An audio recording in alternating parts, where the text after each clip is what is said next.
এই ধরনের সম্মেলন বা মিলন যখন হয় এটা খুবই আনন্দের। I like it very much, I love it. এই জন্য তো আসি, সবার সাথে দেখা হয়। সবচেয়ে বড় কথা হলো এইটা, যে হয়তো বছরে 10 বছরে একবার দেখা হয়নি, সে তাদের সাথে দেখা হয়। এটা খুব ভালো একটা জায়গা আর কি। আর এবারে পরিবেশটা আমার কাছে খুব ভালো লাগলো। ভেতরের অ্যারেঞ্জমেন্ট খুবই ভালো, সব কিছু সুন্দর, সিস্টেমটা ভালো করেছে।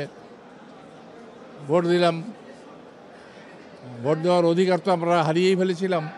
এখন একটা ভোট একটা দেওয়া গেল বহুদিন পরে আর কি। এর চেয়ে আনন্দ তো আর কিছু হতে পারে না। আমাদের যে কোনো কমিটি আসলে একটা প্রত্যাশা থাকেই যে ভালো কিছু করবে, সুন্দর কিছু করবে, নতুন কিছু করবে। কারণ গয়রহ গড্ডালিকার মতো কোনো কাজ পছন্দ হয় না আমার। কারণ এরা এসেই একটা জেনারেল মিটিং করবে, চা নাস্তা খাওয়াবে, তারপরে একটা পিকনিক করবে, তারপরে একটা বড় পার্টি ধরে নিয়ে আসবে, তার কাছ থেকে চাঁদা নিয়ে কল্যাণ কমিটি করবে। I don't like this. I want some work.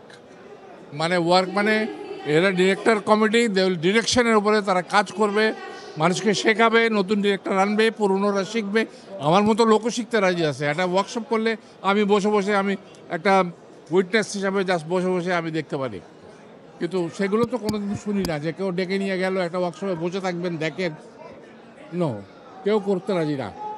তারপরে আমি আরও বলি যে আমাদের 500 জন যদি মেম্বার হয়, তো 500 জন প্রতি বছর কত কাজ করে, কিন্তু কারোর ওয়ার্ক দেখানো হয়েছে কোনোদিন এরকম মিটিং করে যে দেখেন একজন নতুন ডিরেক্টর এই কাজটা করেছে, আপনারা তাকে একটু চুলচারা বিচার করেন?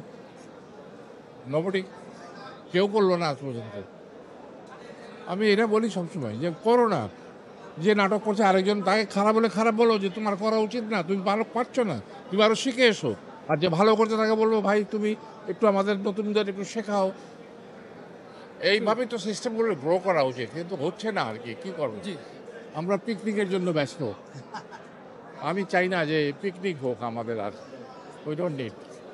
আর আপনারা যারা মিডিয়াতে আছেন, তারা আমাদের খারাপগুলো শুধু বলবেন আর ভালোগুলো বলবেন না, এটাও আমার পছন্দ না।